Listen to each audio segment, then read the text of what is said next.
Binomoko, Botindaki ba délégué na congrès.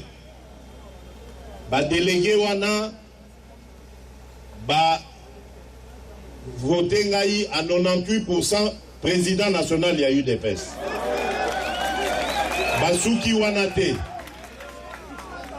balobi tolingi oza la candidat na biso na présidentielle. Bongo siko bokomo zongi sanga sous na primature.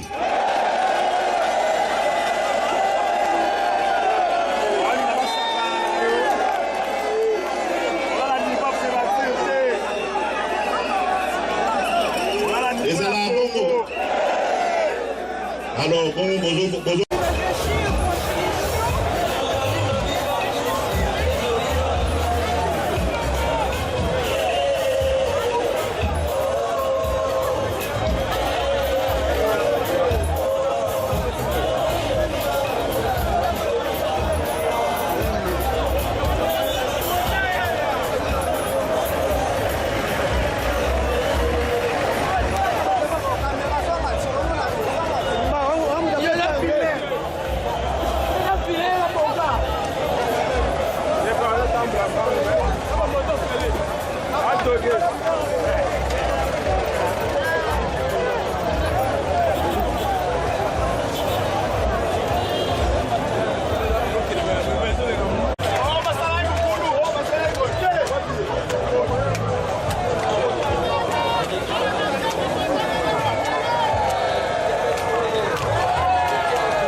Mbote bandeko balandi tozana esengo ya koyeba ke bozolanda biso ebele na bandako na bino batu bosabona na chaîne oyo vraiment ezali kosala biso esengo lelo toye na meeting oyo elekaki ya IDPS tozalaki sur place kosalela bino misala na yango toye na ba image kotalisa bino réalité ya mokolo wana ndenge ezalaki botala et puis boza ba précision ya président ya IDPS Félix Tshisekedi ndenge a précisaki na ba question na ba polémique na o nyonso to ezali kolobama avant ma solo pe discours ya président ya IDPS Félix Tshisekedi ebanda kinanu na hymne national ya mboka après hymne national ya mboka hymne national ya parti ya IDPS yango pe eyembamaki bolanda na bilili.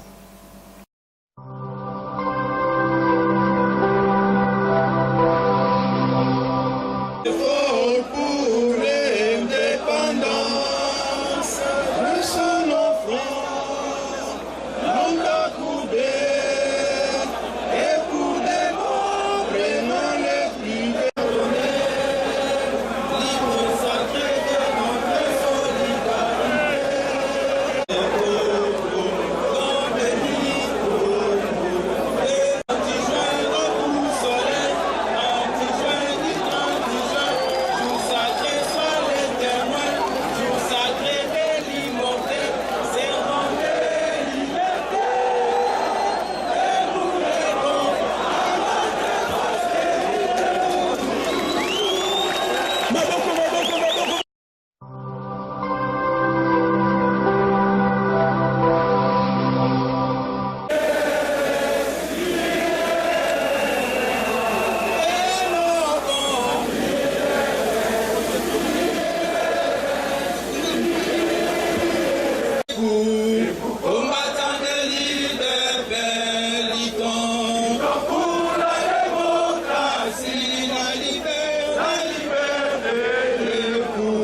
lelo tozali ko présenter bino secrétaire général ya parti IDPS. Bo découvrier ye wanande muta komaki muto liboso.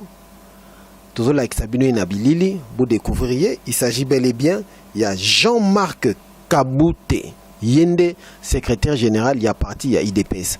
Bo landa na ba image.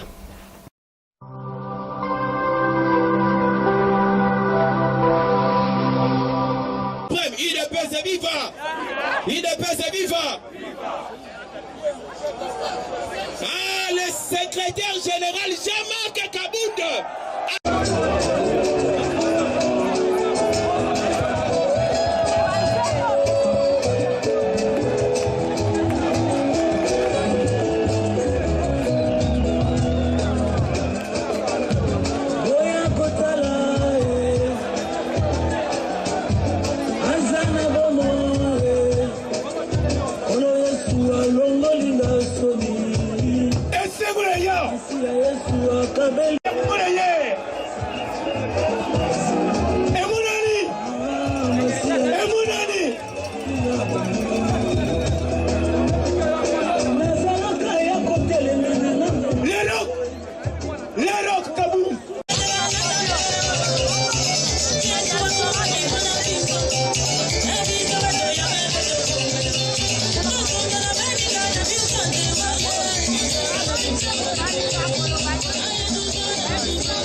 Na boti kolanda na bilili sur point ya plein ya nombre ya bato ba répondaki na meeting wana mokolo wana tozalaki sur le terrain quel que soit oyo bat bazali koloba plein ezalaki wana na niveau ya kosakana te bozomona na bilili ndenge bato batondi évidemment makambo wana déjà à partir ya avant midi ba militant babandaki déjà kozala wana ndambu bazalaki wana bilili mususu bomoni bazwi ba bilili ya ebandeli nde ba publier mais biso tozalaki wana ebandeli tito silisaki ne bandeli ba militant babandaki koya bazoya mais tango toye kokoma na niveau ya ba 15h 16h en tout cas ezalaki full moko impossible bokomona batu likolo ya bapoto ya minda bokomona batu likolo ya bandaku batu ba mati esika ezalaki penda plein full moko a craquer bolanda na bilili bino moko bomona et pour tozo kotana juste après.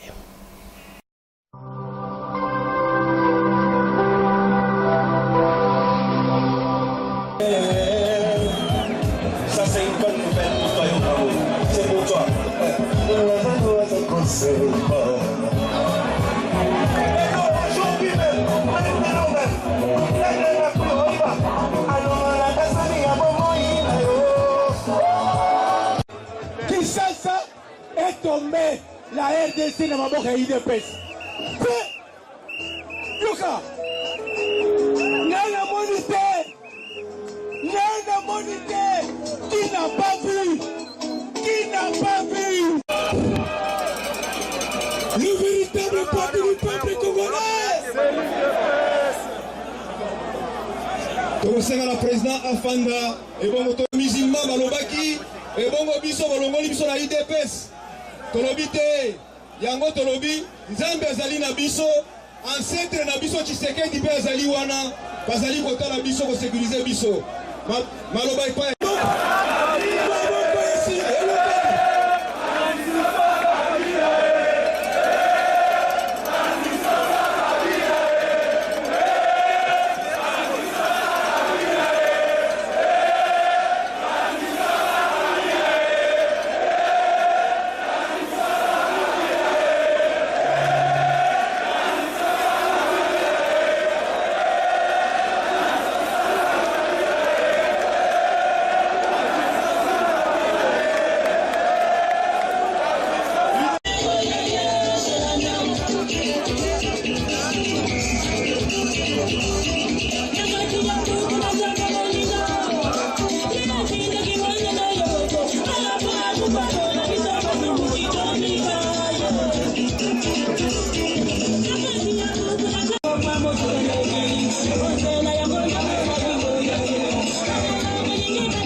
mukolo wana esika meeting ezwamaki ba militant ya UDPS bazalaki toujours vigilant keba toujours po bazwaki soi-disant information que ba infiltrer bakozala mukolo wana pona ko créer des ordres na meeting na bango yango bazalaki keba na voisin à gauche keba na voisin à droite bolanda babilili oyo tozokutana na bino juste après ça.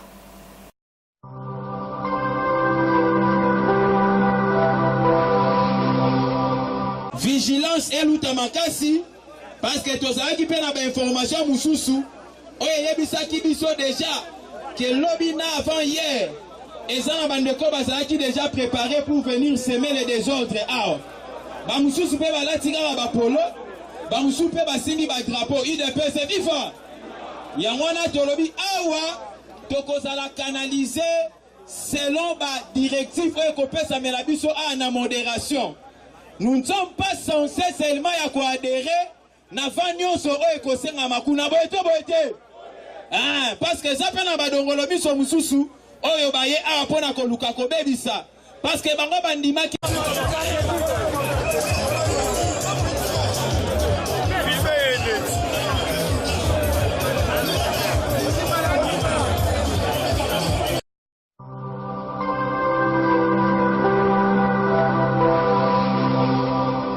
Alors, ba militant ya IDPS bango bazalaki koyemba bazalaki ko préciser ko yana bango mukolo wana pona meeting ya président na bango Félix Tshisekedi ezalaki pona motivation ya mbongo te ezalaki pona motivation ya t-shirt te ezalaki pona motivation ya 2000 francs te bayaki po bazali ba militant balingi parti na bango ekende liboso alors bayaki na volonté na bango.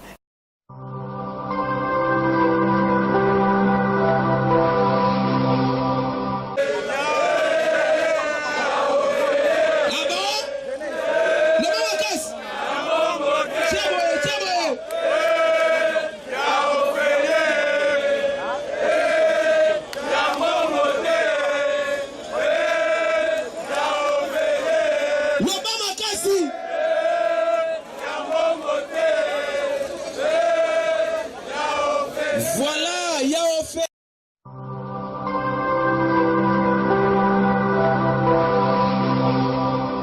Alors, ils ont continué na bino.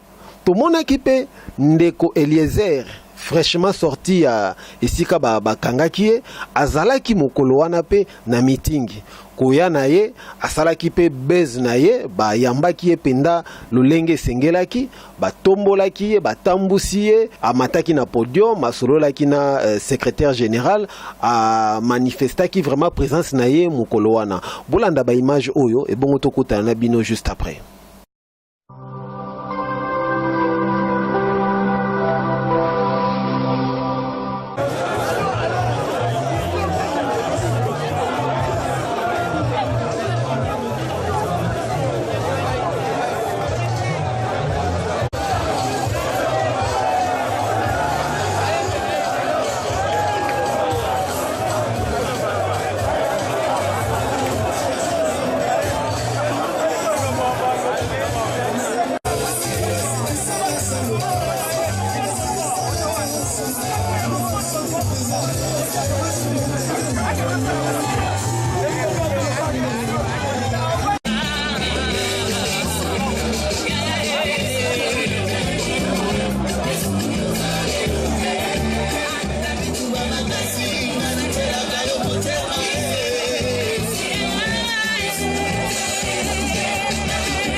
Président Tshisekedi, président ya IDPS, avant abanda masolo na ye pe discours na ye, asengaki 1 minute pour na bato nyonso tu oyo bakufa pendant ba marche, pour na bato nyonso tu oyo bakufa pour na cause oyo bazali koluka ko défendre, pour na ba oyo nyonso tu bakufaki pendant ba manifestation oyo basalaki.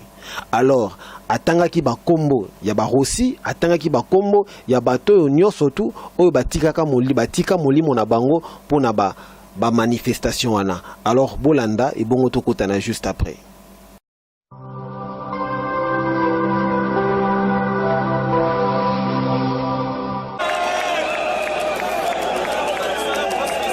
Yambote to banda masolo na biso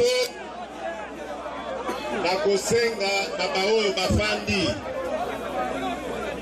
bateleme to garder un moment moko ya silence pour na bawe o ya biso nazokanisa ba compatriote na biso est Kasai bakufi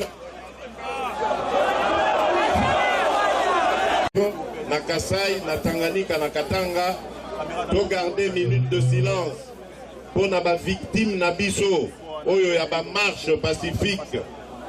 Je pense à Hussein, je pense à Thérèse Kapangala, je pense à Rossi Etienne Tshisekedi Wamulumba.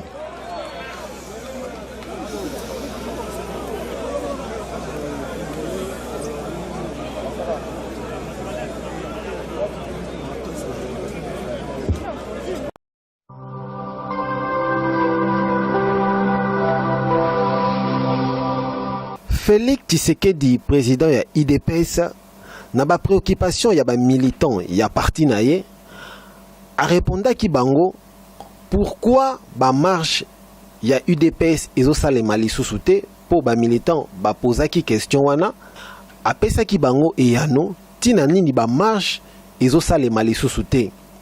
Justement, ayebisaki bango cause ezaye que président na bango le feu Tshisekedi ndenge korna na no bakundi na noté, cela veut dire que baza kaka na matanga. Alors bakoki ko sala ba manifestation te, ba marche te tant que baza na matanga et que babiloko na nyonso surtout et ko reprendre tangu bakokunda Kondo Moweyi Tshisekedi nde bako répondre yango. Alors bako reprendre yango. Alors bolanda ba image ndenge le président azali ko préciser et puis on revient juste après.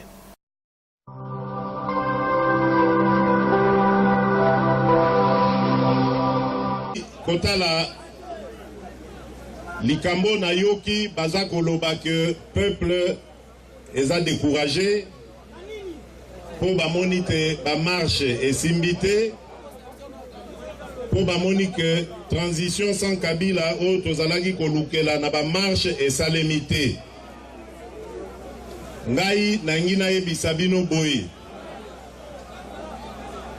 lutte oyo babengi combat pacifique boye bake combat pacifique ezalaka na ba succès na ba défaite po ete à partir du moment où toboyi komema mandoki toboyi kosimba mbambeli makonga poto sala na mabe tokobanda ko avancer à petits pas mais bozala ya ko décourager te po likambo yo salemi lelo ezali conséquence ya ba marche oyo to salaka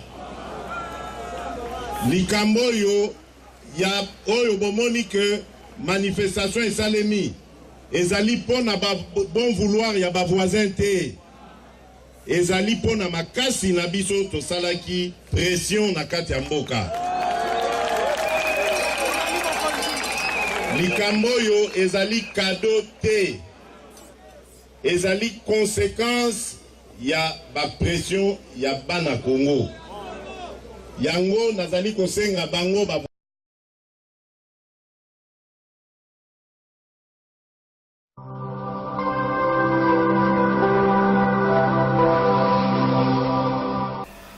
Félix Tshisekedi président ya UDPS na discours na ye azanga kite ko féliciter gouvernement na police nationale na musala basala ki mokolo wana gouvernement po autoriser ki bango basala meeting na bango police nationale po asala ki musala na ye elongo bani asala ki musala na ye malamu nungu ezalaki te gaz ezalaki te masasi ebetaki te na yango président IDPS azanga kite ko féliciter bango pona musala ndenge basalaki malamu et puis asuka ki wana te asenga ki na gouvernement ba relâcher ba prisonniers politiques nyonso tu ya IDPS et puis batika ba exiliés politiques nyonso tu bazana mboka mikili bazonga na mboka po élection esalema na ndenge elongo bani bolanda ye ndenge azali kosolola na ba militant.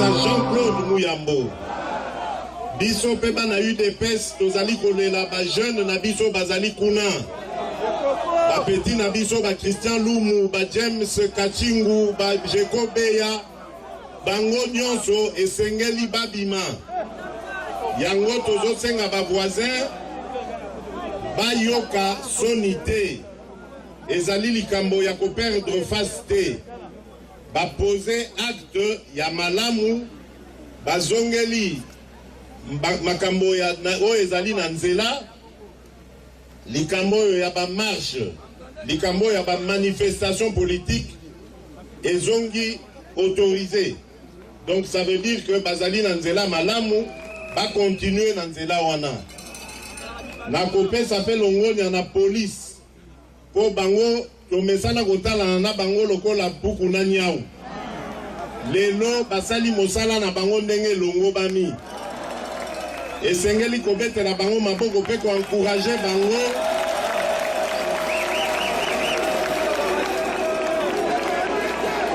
esengeli kobetela bango maboko pe ko encourager bango ba continuer na mosala wana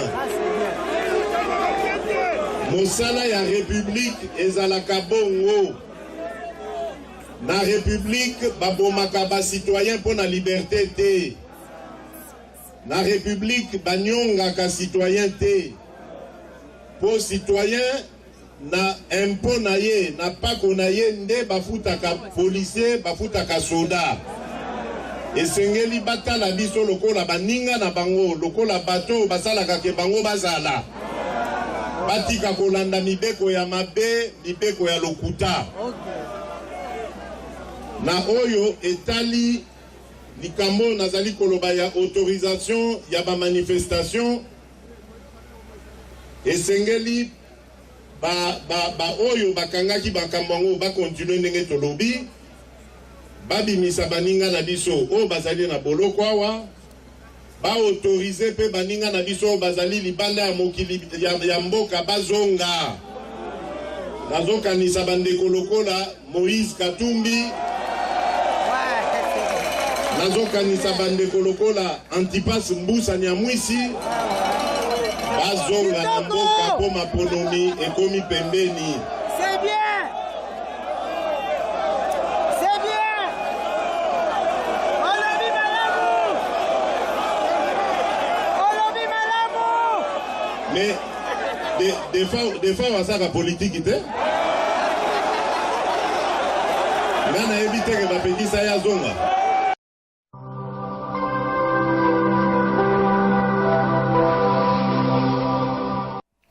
Concernant makambu ya élection na machine ya voter ya Seni, IDPS baboyi machine wana baboyi yango Félix Tshisekedi président IDPS aboyi yango alobi eza machine ya tricher na concernant makambu ya fichier électoral na serveur. Bref, IDPS balobi baza na confiance ya Seni te. Bolanda Félix Tshisekedi président ya IDPS ndenge azali kosololana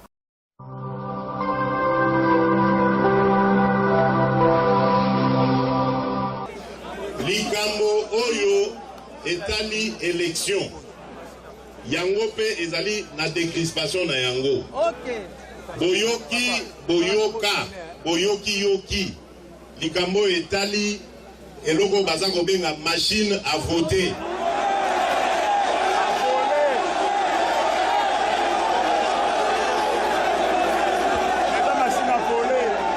Kaka ndenge bolobi toboyi yango.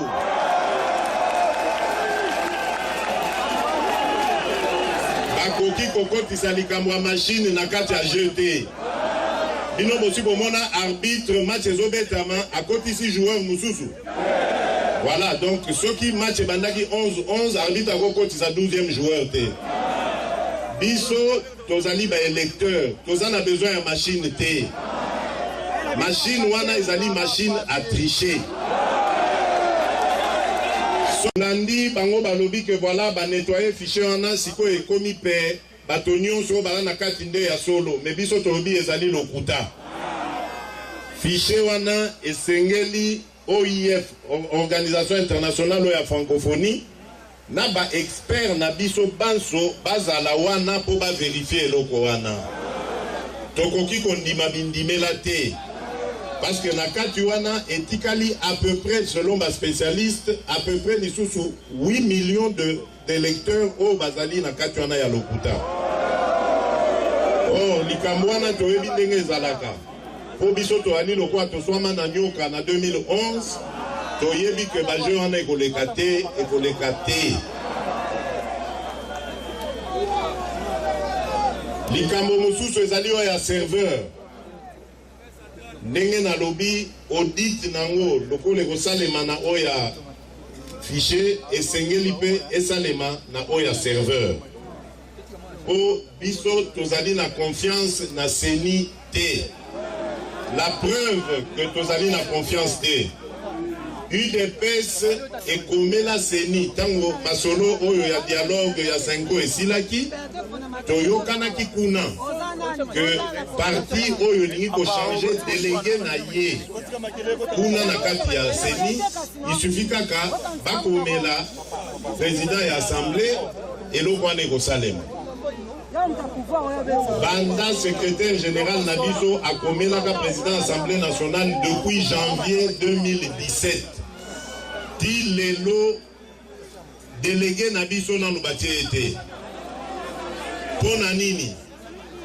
Parce que poste où il y a rapporteur, il y a Seni, et zali poste stratégique, n'est-ce où il y a tricherie. Rapporteur au bazali na ye wana lelo azali komilo bamuto ya UDPS atenga makala azaka susu ya UDPS te yango bazali kopikle alongwa te basi isakosa makambo na bango bongo baya kofongola nzela me biso tolobi tolingi yango te esengeli avant sanza oyo esila likambo oyo ya délégué ya UDPS na seni esila pe lokola. Parce que baninga oyo ya MLC na ya PPRD bango basi ba changea ba délégué na bango depuis l'année passée. Comment se fait-il que ceux qui ont commis l'isolo à UDPS bake kobimisa batu moko bazanga nzela baya kolobono biso ba député à UDPS songolo biso bakala toza koboya yango. Tolobi soki balingi kimia ezala basala likambo wana na pete nyonso toyokana na bango to surveiller ba élection wana elongo. Sinon soki toza batie biso na ba condition ya kokoka komona clarté na processus électoral tokozwa décision tokozongela kaka bino peuple bino ba combattant bon lever option nini tokozwa pour na élection wana.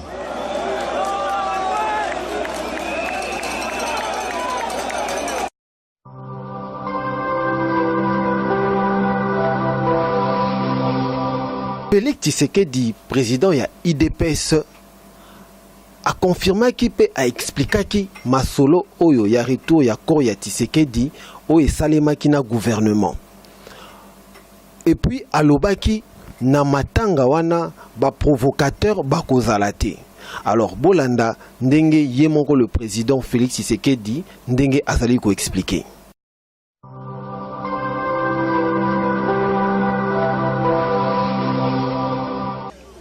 Sango ya malamu na makambo nyonso wana bozali koyoka ezali sango ya retour ya nzoto ya mowei na biso Etienne Tshisekedi wa Mulumba. Nde masolo wana ebetamaki ebanda ndenge bokoki koyeba bino moko puisque boyoka ngo ebanda depuis année passée tango kondo président atikaki biso tosololaki na représentant ya pouvoir po totala ndenge nini tokoki kozongisa nzoto ya mowei na Congo na kimia nyonso. Masolo esali nete avancé simana yango babungi bamonani lisusu te. Tango baza kosala bango pression na communauté internationale bazo kosela biso makambo babio non mais bango bazo pesa condition que non il faut kaka Félix a comme premier ministre avant biso to sa likambo wana.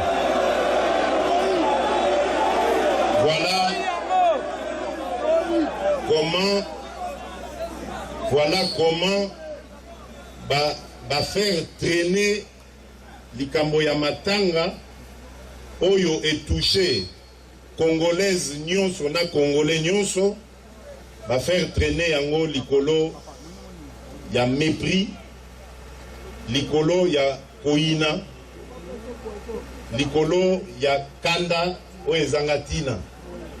Alors que la culture na biso ya babantu soki moto awe automatiquement totikaka makambo nyonso ya bitumba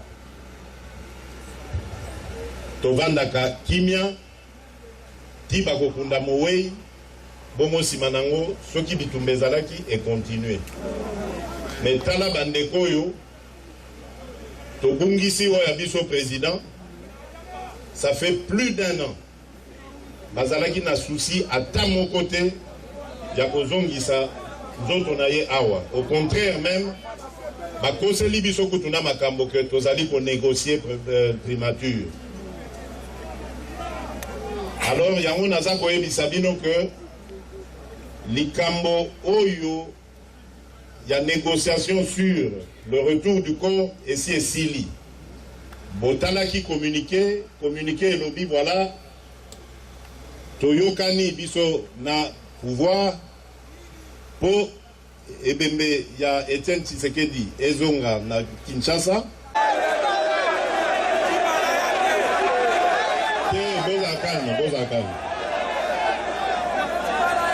Boza calme, ba provocateur ba rosalate.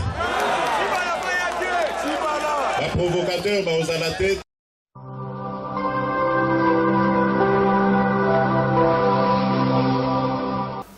Polémique moke bandaki ko régner au sein ya IDPS sur lieu ya enterrement ya corps ya Tshisekedi le père. Alors solution nango ezwamaki na meeting na discours ya Félix Tshisekedi président actuel ya IDPS a convaincaki ba militant nyonso tout à partir ya discours na ye bolanda ndenge asololaki na ba militant.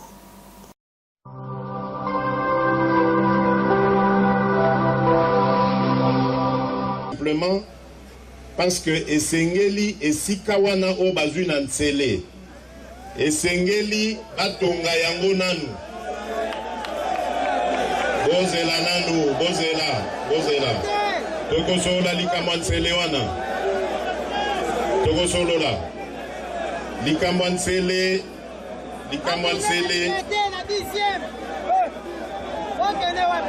ntsele UDPS viva tokana likambo oyo ya ntsele ezali lieu symbolique toponi ntsele. Pourquoi? Parce que leader nabiso azali ou azalaki un des rédacteurs principaux ya manifeste de l'Ansele. Manifeste de l'Ansele ezali projet de société monene ya motuya oyo MPR ezalaka na yango malheureusement basalelaki yango te ba préféré dictature. Nsele ezali lisusu symbolique pour la date où tozali ko commémorer lelo. Le 24 avril 1990, ezalaki victoire monene, il y a eu des combats, il y a eu des pestes. Comprenez mon émotion. On a bao bayebi te avant le 24 avril 1990, ezalaki dictature moko ya suka kolobate. Parti politique ezalaki be moko. Tozalaki na droit ya kolata ta cravate ya pambo yo tozolata lelo te. Tozalaki na droit ya kobenga na bakombo ya biso ba chrétien lokwa ba Félix ba Antoine wana ezalaki te.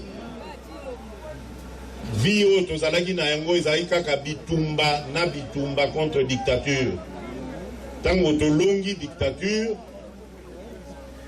Maréchal Mobutu amati na tribune ya Nsele, andimi aleli alobi, comprenez mon émotion.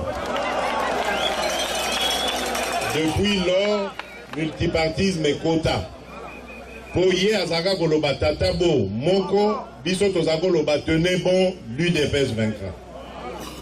Ti UDPS eko vaincre. Donc ba symbole mi balé wana et sali que lokola tozalaki kopotana na bango. Ba boyi kopesa biso esika na ville tolobi OK terrain wana pe ezali ya Nsele ezali symbole monene. Président na biso d'ailleurs azalaka na habitude ya kokendaka ba côté wana chaque week-end, chaque dimanche asalaka ba exercice na ye.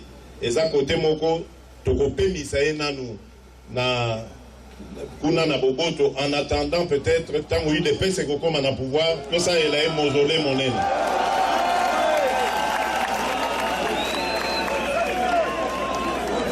Alors yango wana nazongeli likamona koloba to tiena nu date te po esengeli misala esila kote wana botangi lisusu likambo ya babi trêve namoni polémique bandi o trêve o UDPS ateki o UDPS a trahir non na lobia wa toza ba bantu à partir ya date oyo ekoyebana ya ketoko kendo yamba nzoto ya mowei na aéroport ya Njili bo considérer date wana comme début ya trêve po tokoki kozala te d'un côté tozana mowei na maboko de l'autre côté tobimisaka bitumba ekozala bien te tokoyamba nzoto ya mowei toleliye na palais du peuple ndenge toyokani sima na yango toke kokunda ye na boboto nyonso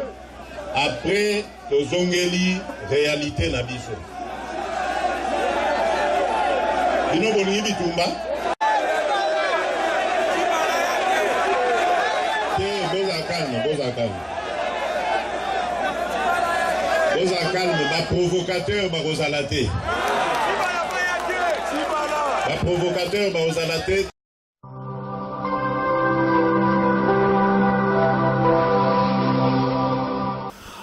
Batebele ba mitunaki ba question ebele pe balukaka bayeba ndenge nini Félix Tshisekedi akomaki na place wana na place ya kozala président ya IDPS et puis misupe ba mituni ba question ndenge nini akomi candidat na présidentiel boyo kalolenge ye moko président Tshisekedi ya président ya IDPS ndenge azali ko expliquer ndenge nini aponamaki na lolenge ndenge akomi esika azali lelo bolanda na image.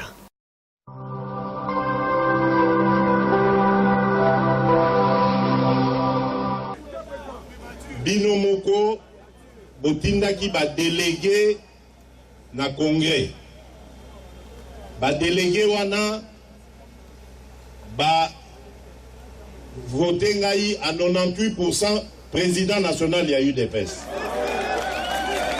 basuki wana te balobi tolingi ozala candidat na biso na présidentielle bongo siko bokomo zongisa nga sur na primature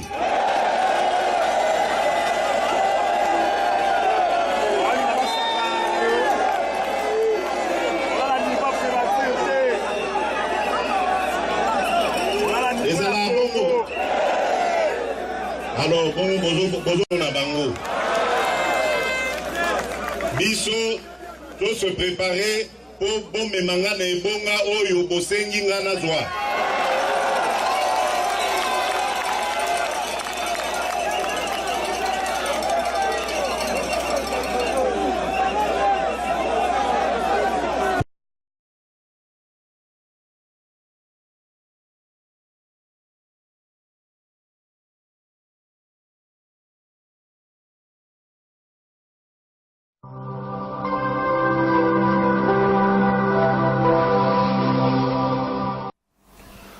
Félix Tshisekedi, président ya IDPS, na discours na ye azanga kite kolobela ba journaliste oyo ya biloba loba, ba journaliste oyo bazali ko déformer information, ba journaliste oyo bazali koloba ki asala ki fiasco, alobela ki bango batika koloba biloba loba.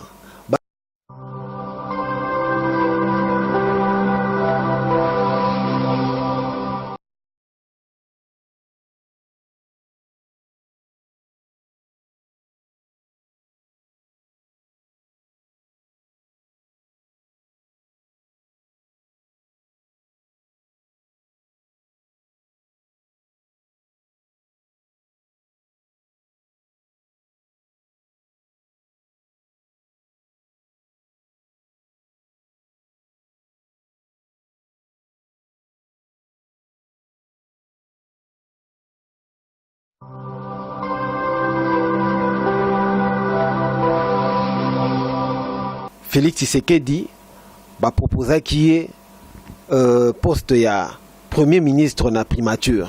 Alors azanga kite ko répondre ba militant au bazalaki sur place.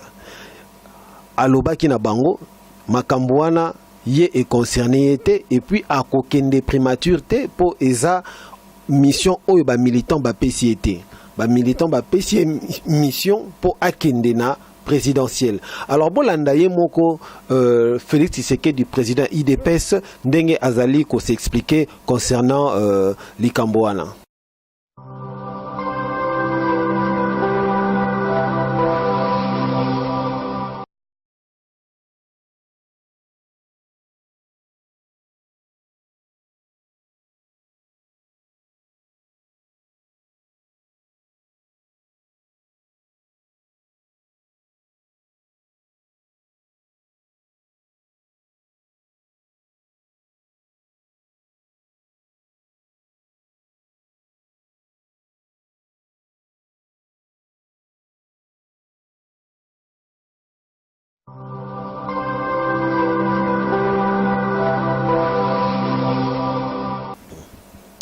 Alors, tozali koko banabino na meeting ya Félix Tshisekedi, président ya IDPS, basolola ki pena ba militant par rapport ya projet ya présidentiel, projet na bango oyo bazanango, atali saki ba militant afungola ki yango na mulai na kotika bino bolanda. Meeting wana oyo ezalaki ko concerner projet ya campagne et puis ya structure ya IDPS ndenge kosalema bolanda yango na bokebi nyonso tu.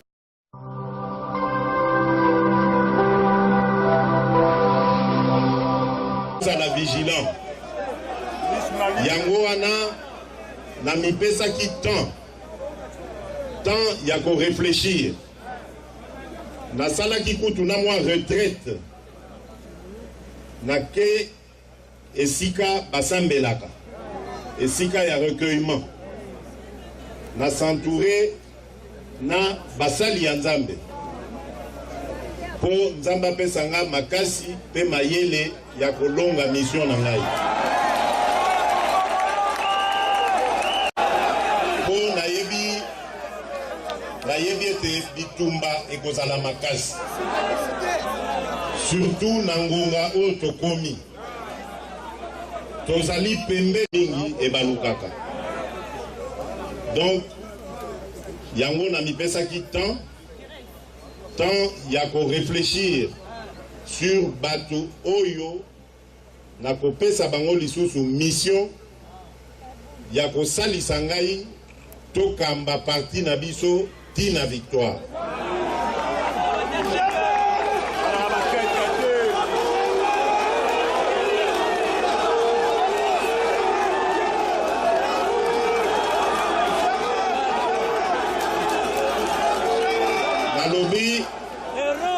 pesaki temps ya kosambela pe kokanisa nazwa makasi pe mayele ya kopona basi pe mibali oyo bakosalisa ngai tokamba parti tokoma na yango na pouvoir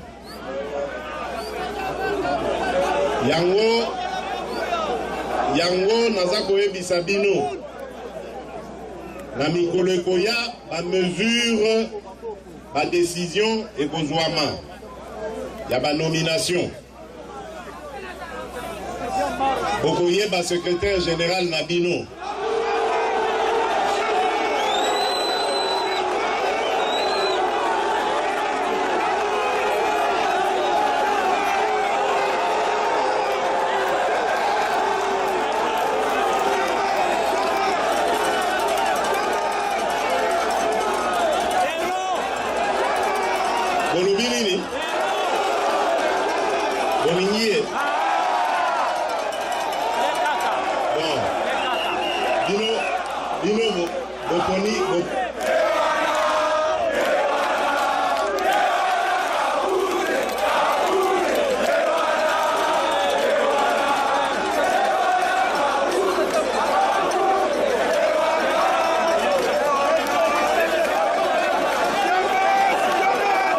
bokoyeba secrétaire général na biso nakosenga pe na ba interfédéral na biso boyebi tozaka na 4 interfédéral na UDPS interfédéral Léopoldville oyo ezali kosangisa ba originaire ya Kinshasa ba originaire ya Bandundu na ba originaire ya Bakongo interfédéral Grand Kassai ezali kosangisa ba originaire ya Kassai oriental na ba originaire ya Kassai occidental. Vous noterez que nazo baba biloko ya ba central wana na banini wana eza lokuta eza ba calcul politicien interfédéral oyo ya Grand Kivu Katanga na interfédéral ya Équateur na province orientale ezaka minei ba interfédéral wana na kosenga bango na semaine oyo tozali na yango oyo bapesa ngai nombre équivalent ya ba membre oyo bango baza ko considérer que bazali ba vertébré po baya bango nde tokosala na bango na exécutif oyo ya parti. Comme ça, tu peux démontrer que UDPS est parti national. UDPS est parti ancrage tribal T. Et tant que tu as la UDPS, tu peux combattre Biloko Wana. Si Manayango, tu peux désigner CEP. CEP est commission électorale permanente ya parti. Wana ezali signal monene tozo tinda pona kolakisa ke tobandi kobongama pona maponomi. Yango na ebisi bino deja yango na ebisa bino likambo oyo ya tozali kosenga pona seni a balayer a nettoyer nzela parce que tolingi bakokoso te. Tango biso tokokota na processus électoral boyebi bino moko ndenge ndeko nyata lobaka mutuka munene nde ezali awa biso tozali mutuka munene tonyataka batutu na nzela donc tango tokotia CEP na biso ezali po topona bakandida na biso badéputé provinciaux badéputé nationaux po tozala na stratégie électorale pe toye bandenga ko bongama tango maponomi ekoya et surprendre bisoté. Et là comme tout tokotia ezali convention démocratique ya parti CDP. Convention démocratique wana ezali lisanga ya ba organe nyonso oya décision ya parti nde bakutanaka kuna tous les 6 mois bakutanaka na session pour analyser likambo yo ya situation o ya parti. et kotala pe makambo oyo ya discipline parce que commission ya discipline ekouta na likambo ya convention démocratique. Donc na mikolo eza koya ba organe nyonso wana ekozala prêt pour na fonctionnement na yango. Alors tango tozali koloba na bino biloko wana ezali pote tobongama na bino elongo. Boyebi bien que UDPS eza parti ezwana nu bokonzi te na mboko. UDPS eza parti eyiba mbongo ya leta te. UDPS eza na makila ya bana mboka na nzoto te na maboko te. Tozali parti moko ya peto. Tolingi kokende na biso na pouvoir ezala pe ndenge moko. Yango tokosenga na mwana ya UDPS nyonso. Bino bozali awa na batika ina ndako to bao bazali banda na diaspora. Tango toko lancer campagne $1 pour l'UDPS, bo se mobiliser bino banso bo pesa dollar wana.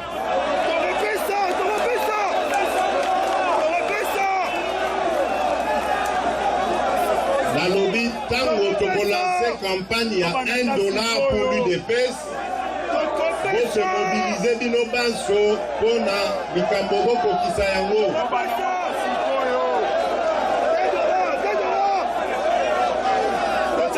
Le mieux implanté, le parti le plus populaire. Ceux qui ont 10 millions, Moutou, Moko na Moko a payé $1. Et ça combien? Alors, les Camerounais, ils ont gagné l'élection. Donc, vous en avez besoin de vous soutenir. Vous allez capable de vous soutenir pour que vous soyez leader na biso. Tout là qui sabango que tu tikala na mayele ya leader wana. Et que tokokokisa biloko na biso biso moko tozali capable tokosala yango na ordre pona yoki bato déjà baza na mokusa basala yango sikoyo te sikoyo ekoza na désordre bakoki komela yango bokozwa bainformation comme il faut bokomona mpe bacampagne wana ekoleka na batv na baréseaux sociaux bokomona yango $1 pour l'UDPS. $1 pour la victoire. Donc, yo, au copé, c'est $1, au yebi que nala la pongi pour victoire ezali.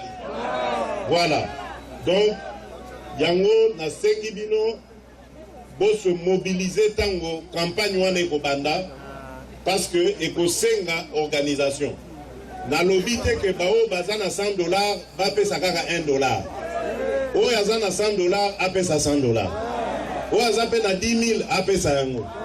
Mais na peuple na biso nyonso to sengi kaka $1. Alors, pona nini parce que tozolo batoke na maponomi. Oui, tokoke na maponomi. Mais maponomi wana so tozu pouvoir tokosala na yango ni.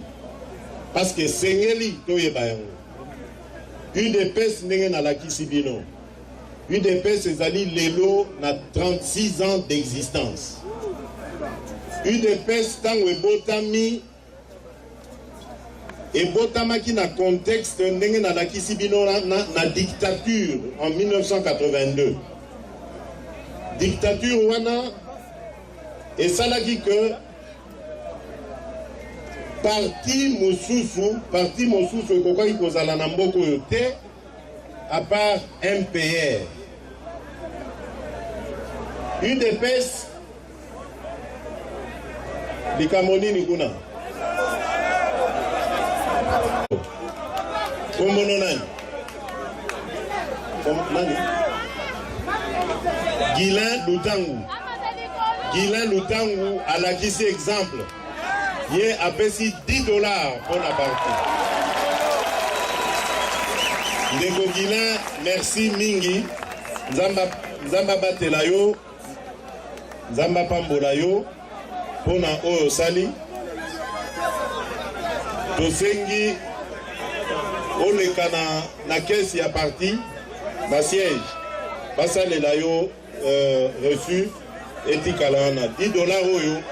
Et comme la biso chance. kopesa biso chance. To continuer ma solo. Voilà. UDPS ezali koluka bokonzi pona nini.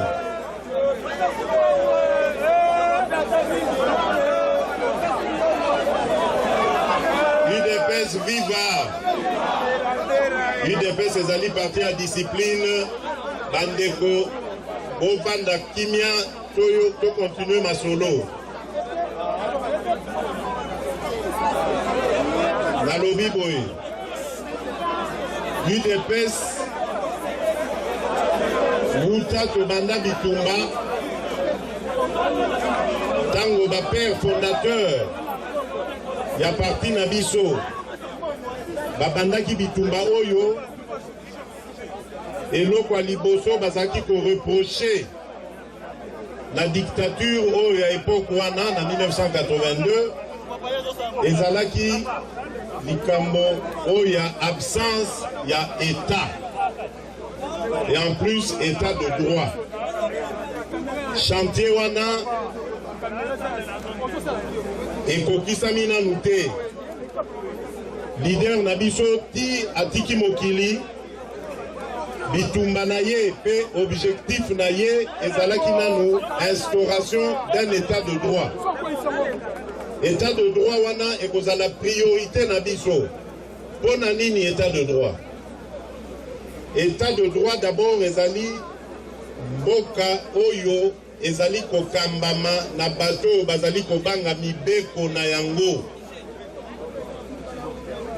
Lorsque on va parler de justice dans ce pays, justice est kobanananu la présidente de la République. Soki azali moto ya mbilinga mbilinga etali ye justice est kokweya na ye. Voilà ce que c'est qu'un état de droit. État de droit est kozala ko protéger ma concitoyen na yango. Jamais tokoki kondima insécurité oyo koti lelo na mboka na biso ezala na Ituri, ezala na Est kuna na Nord Kivu, ezala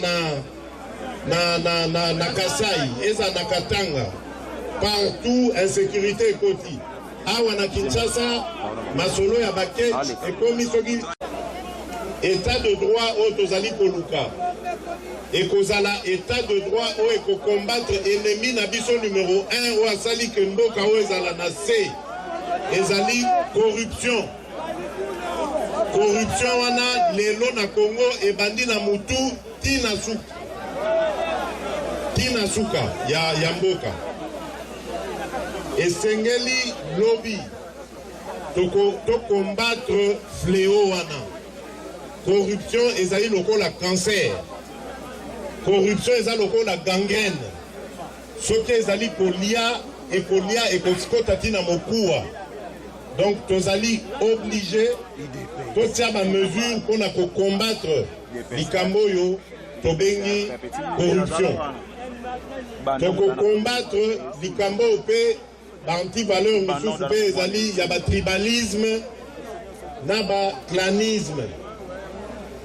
Pasi congolais azomona lelo ezali pasi etouché congolais nyonso eponi ekolo te. Alors tina nini tant toza ko se retrouver entre biso tokomo kabwana en terme ya bikolo. Habitude wana esengeli totika yango soki toza na yango. Tolingi kotonga mboka o ezali nation. Tozali kotonga eloko ezali regroupement ya ba tribu te. Nation na biso ekokambama na constitution mobeko mokonzi ya mboka. Esengeli biso banso totosa yango. Voilà pourquoi na bokonzi ya UDPS bakour ya patriotisme ekozonga na classe.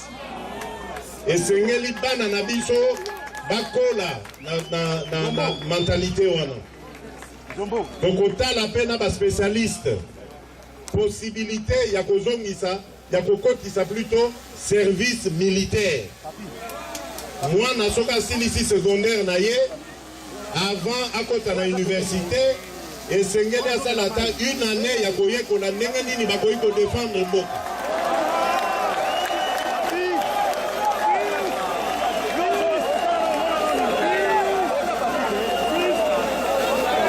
nyonso wana évidemment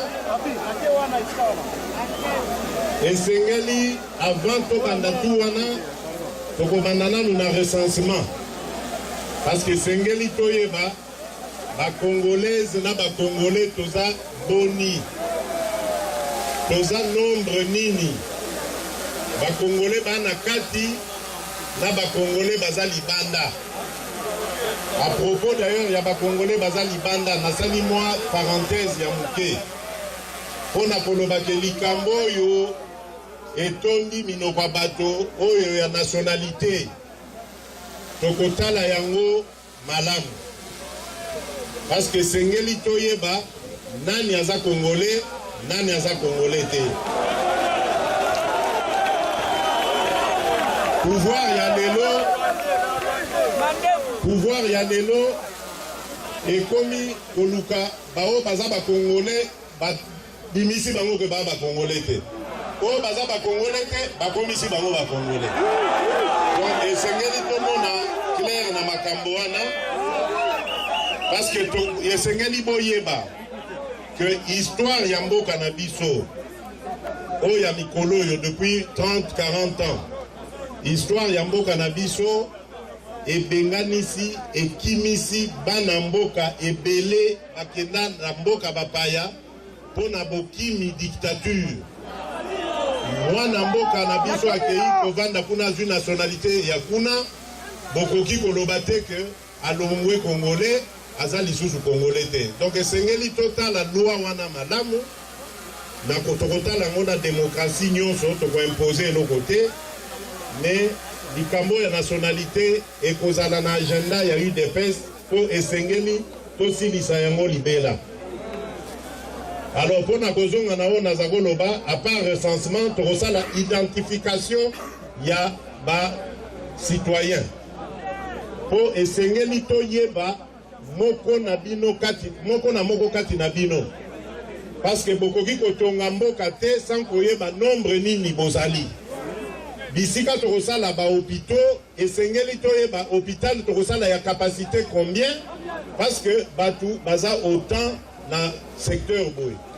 Donc biloko wana eza biloko tokosala na lombango po esengeli toyeba bana Congo baza combien. Recensement na identification ya population. Identification on appelle ekoede biso to contrecarrer ba makambo ya moyibi oyo eza kosalema lelo na seni. Soki congolais nyonso aza na carte d'identité na ye pe aza enregistré na commune na ye bakoki kofabrike congolais ya lokuta lisusu te. Tina ya carte d'électeur ekozala pe lisusu te. Congolais akoyaka na carte d'identité na ye apesi bapesi bulletin ake kotia na bureau. Donc likambo ya état de droit boyeba keza likambo ya motuya ezalaki objectif principal ya leader charismatique na biso. Mais pour état de droit esimba esengeli pe libenga ya bana mboka ezala pe na makoki. Yango wana lutte contre la pauvreté et kozala une de nos premières priorités. Donc on lutte contre la pauvreté na ndenge nini. D'abord esengeli to ça la formation, to former peuple na biso. Boyebi que mingi kati na biso bazui chance te ya kokende kelasi po kelasi ekomaki pasi po baboti na bango bazangaki moyen ya kofutela bana kelasi. Voilà pourquoi UDPS éco-déclenché gratuité il y a enseignement primaire. Moi n'agnon so ya primaire à kofuta eloko moko te. Bana oyo bakokende section professionnelle to technique. Bango pe l'État kozwa bango en charge. Parce que bango nde mutu basalaka entreprise noki soki formation esili. Tango pe formation esili bako orienter bango esika oyo ya ba création d'emploi. Comme ça, moi, n'attends à Zagobima, na formation na ye, il y a plomberie, il y a menuiserie, il y a électricité, à cause de la capable, à la entreprise na ye, à les saka famille na ye. Ceux qui passent la chance, à colisser en haut, à engager pe banambo kamisusu, et ça lit moins bien. Pour Nabao, barotika na cursus normal, bakeneti université, évidemment, la bourse d'études est Kozala. Parce que l'État a droit de la charge. L'État wana et Kozala l'État Oyo et Kokambama na UDPS. Vous voyez que UDPS est un parti social-démocrate. C'est-à-dire bisoto tchaka accent na société, na population. Totiaka accent na progrès social. Donc, et le peuple na biso bazwa qualité na ba formation autre côté la accent. Mais biloko nyonso wana esengaka financement. Financement, c'est vrai, et qu'on outa pe libanda parce que boye ba que jour Congo et côté lema toko banda ko boye ba visa pour na bato misusu tellement que ko senga ko ya Congo ko zala ebele. Ba investisseur ba ko zala mingi.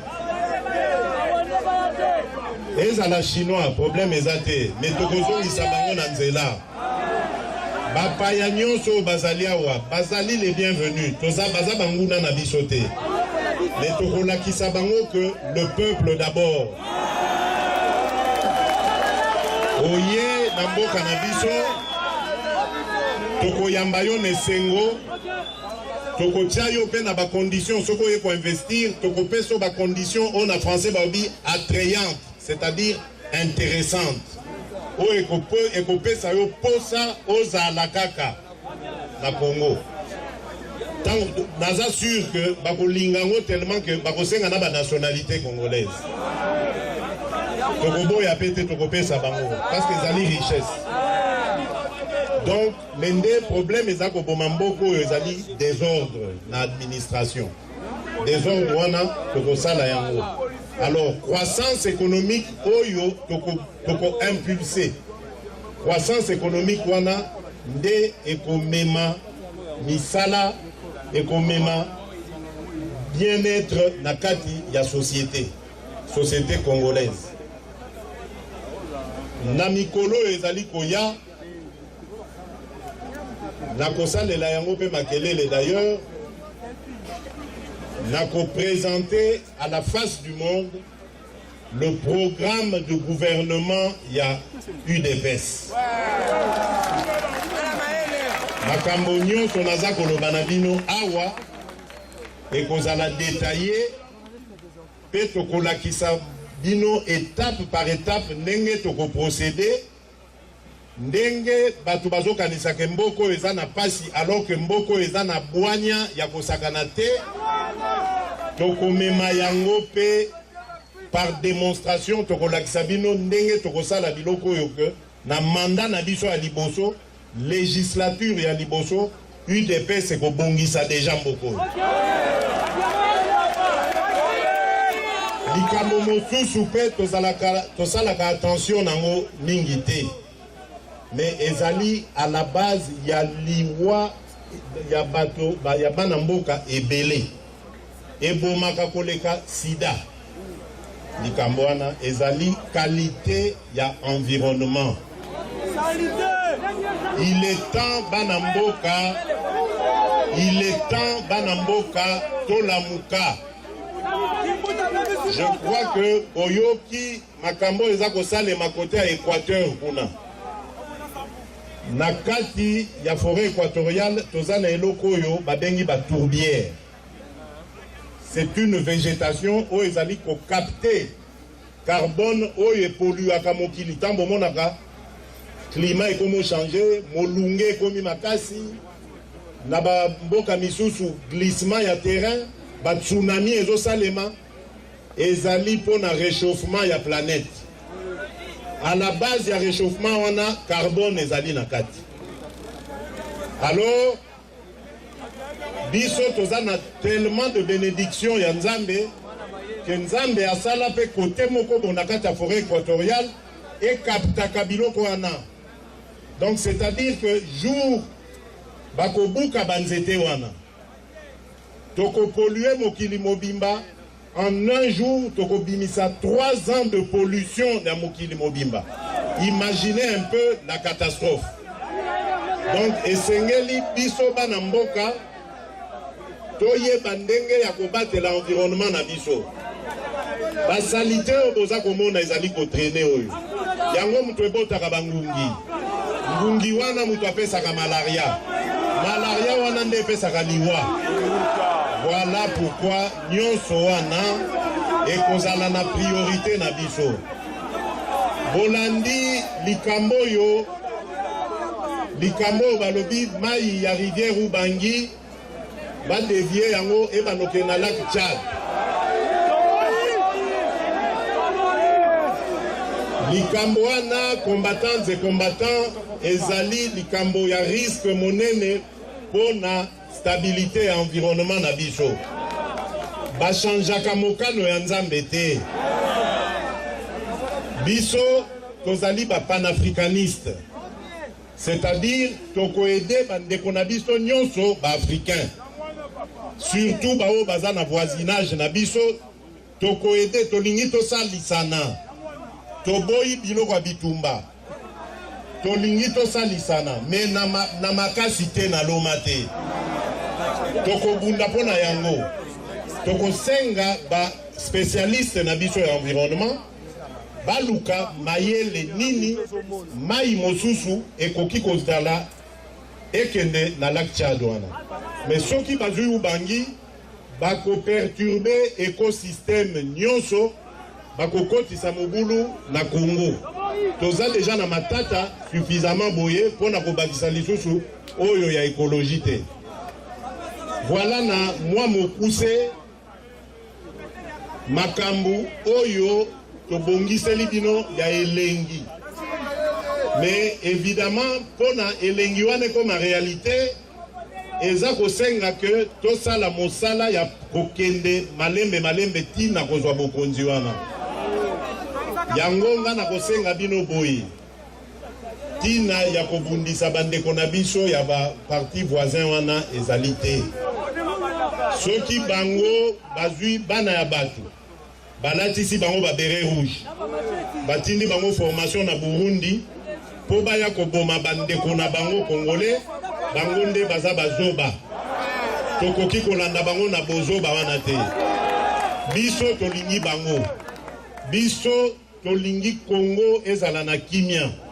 Mwana ya Congo nyonso na ba différence na ye na ba choix politique na ye azala libre ya ko exprimer yango.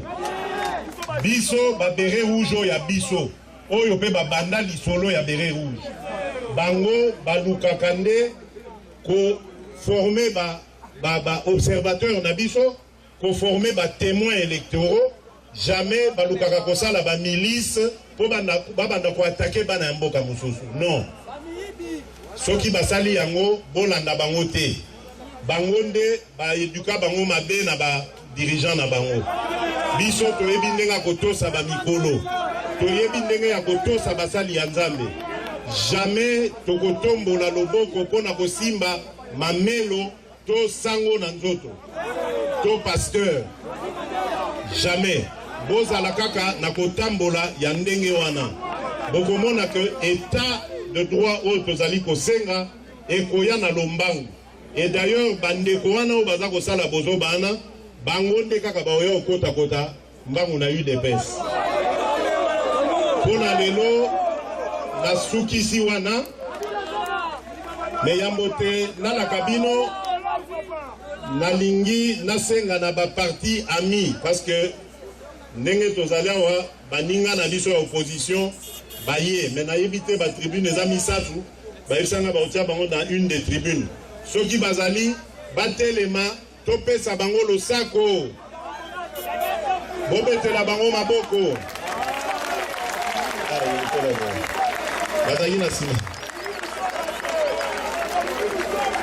Merci. merci Nabango. D'ailleurs, et rappelez ngai likambo moko na ngana bosana ya motuya bandeko batelemi wana boyeba ke bazali na famille UDPS po na mikolo elekaki tosalaki regroupement électoral oyo topesi kombo UDPS Tshisekedi et force politique UTFP. Bokomona sigle wana période ya maponomi. Tango bokomona sigle wana boyeba ke ezape kaka mwana famille. Tokokende na maponomi mais lobby tango tokozwa bokonzi tokozwa ngo biso moko te tokokabola yango na bango. Pondenge bazanga na basi bakoti idéologie ya UDPS. La mikolo pe ekoya tokosa la présentation ya regroupement wana. Regroupement UDPS Tshisekedi et force politique. Regroupement Moussousou, il y a rassemblement des démocrates Tshisekedistes, nous avons une pancarte na yango. Yango peut te représenter yango.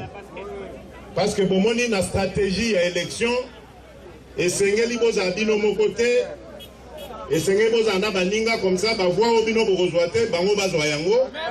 Ya bino na ya bango et sali majorité. Bozonga na boboto na kimia mobulute kobukelo kwa motote soko moni policier pesa mbote pesa longonya encourager que la fois prochaine asa la belle sous bongo donc nankolo abate la bino banso.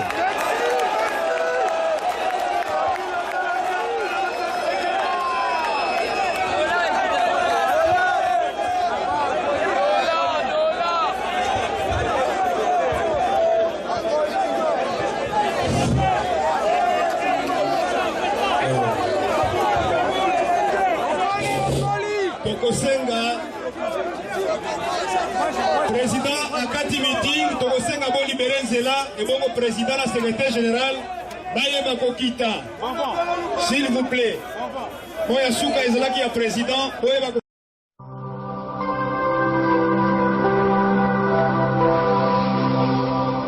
tangu meeting wana ekomi na suka bandeko balandi nayebisi bino retour ezalaki terrible. Nzela ya kozonga na mituka ezalaki te po niveau ya full wana kobanda njili ti kokoma na limete. En tout cas tozongaki makolo elongo na Félix Tshisekedi président ya IDPS.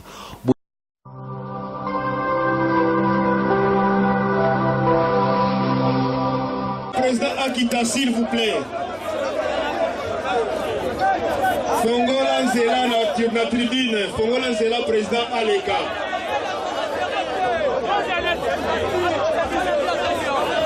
Fongola Nzela na tribune président Aleka.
Alors bandeko ezalaki esengo ya ko présenter bino émission oyo ngai serviteur na bino bien rebondé dit to komi na suka émission na biso. Alors on azali ko remercier équipe technique nyonso to oyo ba accompagner ki ngai na émission oyo na sima caméra tozali komona ye moko nkoi ici lonkoi ye moko azali komona na suki kaka wana ici lonkoi ntazalaki na sima caméra na équipe nyonso tu oyo bazalaki ko accompagner na réalisation tout ça na pesi bino mbote vraiment to komi na suka na kozanga te ko remercier maman na biso azali kotala biso na Angola na kombo ya Florence Isilo na Angola kuna na ebike kuna masolo tout eza ko vanda Arisi Isilo apesio mbote ya munene Aristote apesio mbote na ye moko papa Isilo ema digital bapesio mbote ya talaka bakata. Alors nazali komona Rina Sabam na Belgique moi si ya pembe to pesio mbote sika ozaku na talaka ka masolo ezali ko vanda.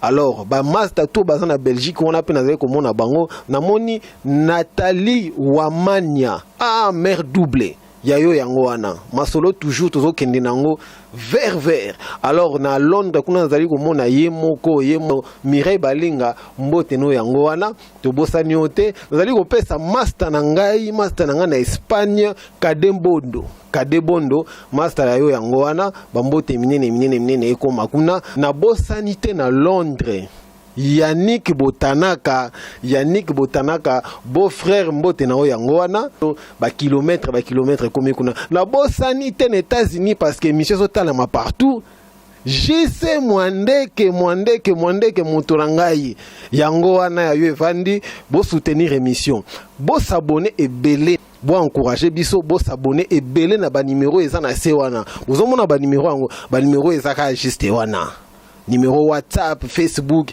bo s'abonner, bo encourager biso, bo tinda biso ba place où photo koma toko koma.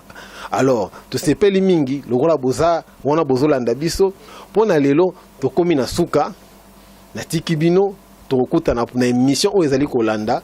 Alors, botika la malamu na banda kuna bino. Bye bye.